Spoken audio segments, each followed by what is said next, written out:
hard not to want to run up there. I always watch people do that, and I'm like, I don't want to run on stage. I appreciate the opportunity to be with you today to explain what we're doing at the company I work with Pallantier. As was stated, my name is Mike Yonkers. I focus on government solutions inside of a company called Cisco. That's Cisco with a C, the networking company, not the food company, in case that there's any confusion about that. I've spent 20 or so years focused on the U.S. federal government at Cisco in a pre-sale systems engineering role, and about a year ago I shifted into an IT operations role inside of Cisco supporting that customer. Today I want to share with you, I'm going to try to thread a needle here, and depending on where you sit in the audience, if you support the federal government or deal with regulations based on the U.S. federal government, you'll understand kind of the lens that I'm applying to this. But if you support global governments or operate in other regulated industries, I think this will resonate with you as well. So the needle I'm going to try to thread is to kind of talk about some different problem sets that we're faced with at Cisco and how we're solving them. To be crystal clear, it was only a few months ago that I sat in the audience where you are now, and I kept hearing about Foundry and the ontology, and it turns out I'm an Apollo customer of Cisco, so of Palantir, so I just want to be clear about that up front as well.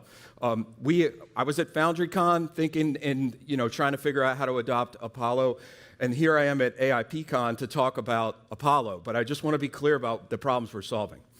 So after plenty of years and a lot of money invested from Cisco and me, I can stand before you today and say my purpose in life is service. And I work for a company whose purpose is to create an inclusive future for all. That's what we're doing at Cisco. It is our stated intention to create an inclusive future for all. And I think that's really cool. I love these big aspirational goals. I think they're really important to have because it's how you rally troops and how you go take on big problem sets. However, I've learned over time, I've always heard this statement, an existential threat, and I've never understood it until I really started thinking about the problem sets that we're facing myself and my team at Cisco. And what I mean in this context is if I am trying to provide service to the customers that I support, which in the context of this discussion is the U.S. federal government, and if Cisco is trying to build an inclusive future for all, but if we can't deliver our capabilities to our customers so that they can serve their customers in the environments that they need it in, that is a true existential threat. I supported a team of a couple hundred engineers around the world supporting global governments, and the idea is that we weren't going to be able to help our customers solve their problems. Ultimately, if you play that out, it means that we as a team don't need to exist. That's an existential threat. And I had heard this statement all along, like, people say this. They're like, oh, we're facing this existential threat. I had no idea what that meant until I started looking across my team and realizing I don't ever want to have to lay off people ever again in my lifetime. So to me, very viscerally, it was this, kind of what can I do? What sorts of problems can I solve inside of Cisco? But if you extend that and think about if my company, if our entire purpose is to create this inclusive future for all, if we can't reach all, then we can't actually realize our own vision. So we found a way to solve this problem. Surprise, it's with Palantir. But let me kind of build this out a little bit, and this is where I'm going to try to thread this needle. If you look at this picture, the kind of logos in the middle, if you're Cisco customers at all, you might recognize WebEx, you might recognize Meraki. The cloud is our CX cloud, which is something that we're doing to try to provide better capabilities and services to our customers. You may or may not be familiar with that. And then at the bottom is meant to represent the kind of global nature of the company that I work with. So the government services and solutions that I'm now responsible for providing inside of Cisco are global in nature. They're not just focused on the U.S., but the U.S. government is where my background is, so that tends to be where I kind of talk through these use cases.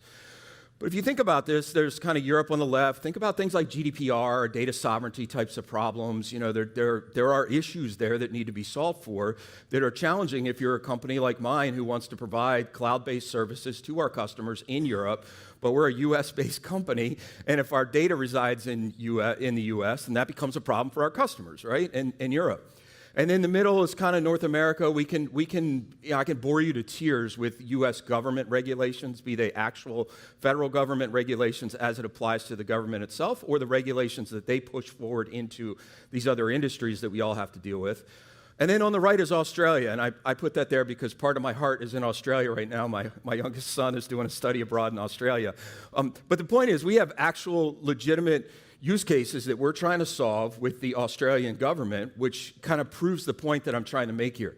But if you think about this, multiple cloud offers, I'm just representing 3, of which we have a bunch inside of Cisco in this picture, as represented by WebEx, Meraki, and CX Cloud, going to multiple geographies, and then inside of those geographies, multiple sets of regulatory requirements that we have to meet along the way. This is an incredibly complex problem.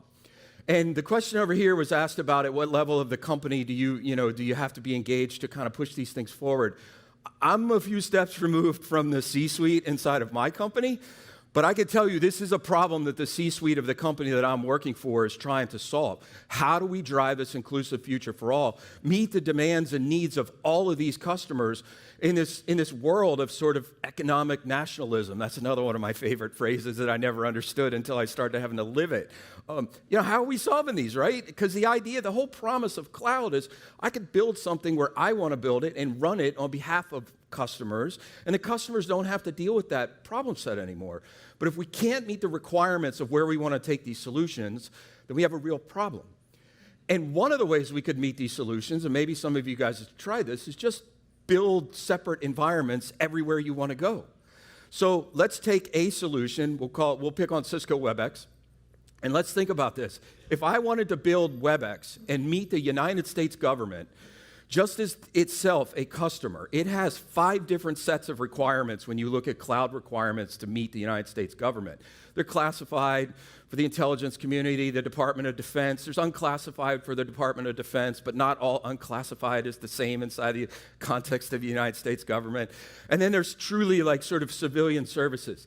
So in the US, just supporting the government, that's 3 different accrediting bodies. That's GSA doing FedRAMP, that's DISA doing all the DoD certification stuff, and then that's the intelligence community doing its own certification stuff. So if you're interested in this kind of stuff, I'm not going to dwell on these, but if you're interested in this kind of stuff, Google the blog that Palantir wrote about how they solve for DoD Impact Level 6 or IL6. It's fascinating reading and really kind of reinforces the point I'm making here today. But the point is, we had to figure out a way inside Cisco to separate product development from product deployment. So there's not enough time and not enough money in the world, even at a big company like mine, to go build bespoke solutions. To the order of 5 just to meet the United States federal government requirements. I haven't even touched private industry inside the US, and then you extend that globally. There's not enough time, and there's not enough money, and there's not enough talent to go do that. So I've spent the last 6 years ranting and raving about DevOps and the notion of crashing together your development team and your operations team. It's awesome. It's culture change. It's hard to get done, but it's really, really cool, and it's really, really powerful when you can pull it off.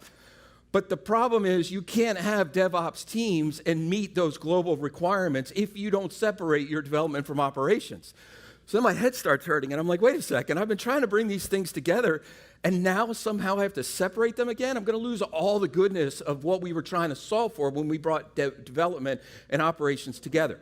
We can't have that. So the problem we were trying to solve was logically, logistically, physically to meet requirements like certain citizens with certain data living in certain places. Like those are hard requirements that are given to us globally. How do we solve for those in operating these solutions, but how do we get the goodness of DevOps? So the first thing we were trying to figure out was in a physical way, keep development from operations separate. And then the notion was, okay, but one of the cool things about cloud and DevOps is we can build it once and deploy it many. So we're faced with this, like, oh my gosh, like we spent all this time crashing together DevOps, now we're going to re-separate them, but we still want to build something once and deploy it and solve all these problems. So the solution is Apollo, and that's why I'm here today, because we work with Palantir, we use their platform called Apollo, and we solve those 2 problems that I just described to meet our customer demand. This is an interesting kind of picture. It took us forever to figure out how to try to represent the complexity of what we're dealing with in a very simple graphic. But the point here is, at the top, I'm still picking on WebEx because our executive vice president of engineering, security, and collaboration, we're taking WebEx and we're driving through this. We're providing WebEx to meet these requirements on a global government basis. The little picture there is this thing called a monitor. The monitor is what you build when you're building out Apollo. It drags along through Apollo. Central Hub is where we register all this stuff. And if we were in a perfect world and everything were containered and we're all registered properly through Kubernetes and we had all our Helm charts all straightened out, like life would be easy. Life is not easy, right? We're all practical people. That's not the world we live in. So we do some interesting things in the Central Hub, and then we get this notion of a very hard line. This is where I start to separate if I'm doing classified and unclassified work, if I'm trying to meet localized requirements in the country of Germany, for example. I can't have people back here operating those environments. So it's a very hard line between the Central Hub and then these remote hubs. Now I can meet customer requirements in the remote hubs, but I have this interesting problem, this clock that sits in the middle. I have different accrediting bodies with different sets of requirements before I'm allowed to push stuff remotely. Again, back to my United States government example, I got to go deal with GSA, I got to deal with DISA, and I have to deal with the intelligence community. All have different requirements, all have different timelines, all have different things they want to see before I'm able to move things. But Apollo gives us this capability, and the cool thing is where I'm in a company where we're figuring this out on our own, we're partnering with a company in Palantir that's already solved these problems. So I don't have to go and roll my own and figure this stuff out the hard way. I can leverage Apollo and do this interesting thing where I can let the development teams inside of Cisco that are not my responsibility, but I work with very closely, they can do what they do best. They can do their development wherever they are. From a global point of view, they can drop off features. Some of our BUs, business units, deliver stuff on the order of like tens to hundreds of new software drops a day. Let me tell you, if you try to push that inside of a regulated environment, it makes people's head explode when you say, I want to bring 10 software updates every single day, including weekends across this boundary. That hard line, the accreditors are like, no, try again. That's not going to happen. But this is what we can do with Apollo. We've separated development from deployment of the environments, and then we allow the product development teams to go do what they do best. And then we build service and or site reliability engineering teams or SRE teams to actually go run in these environments that can meet the local requirements of whatever environment is we're going to. Citizenship, clearances if they need it, and we can kind of meet the requirements along the way. So we end up in this really cool and I want to say magical place. Now, I am a huge fan of Simon Sinek. If the engineers and architects who I get to work with every day were here, I like to claim I'm an engineer. I have a double E degree and a computer science degree, but the people I work with every day will tell you I've been a manager and a leader for so long, it freaks them out when I touch keyboards. They actually call me, in the context of SRE, they call me Chaos Monkey because I break things in ways they didn't expect. I think that's good. They don't see it that way. But why am I here? So Simon Sinek is one of my favorite authors when it comes to leadership. And Simon Sinek says, always start with the why. And I'm breaking that rule because I'm ending with the why, but I wanted to share this with you because I had this opportunity. More than anything, I want to express gratitude for the Palantir team that I get to work with and the Palantir capabilities that we're bringing inside of Cisco. Because we are solving a real hard problem that I'm convinced is an existential threat to me as an individual and my company as a company. So I was sitting right there in the back row, because I'm a back row kind of guy, right in the middle of this audience at the last conference, and I took precisely one note the entire time I was here. And that note is this quote. I brought this with you. Isn't it cool when you have a prop? That note was, iterate with a partner you trust. And to me, that's what this is about. I'm headed into uncharted territories in a company that is as massive as the company that I work with.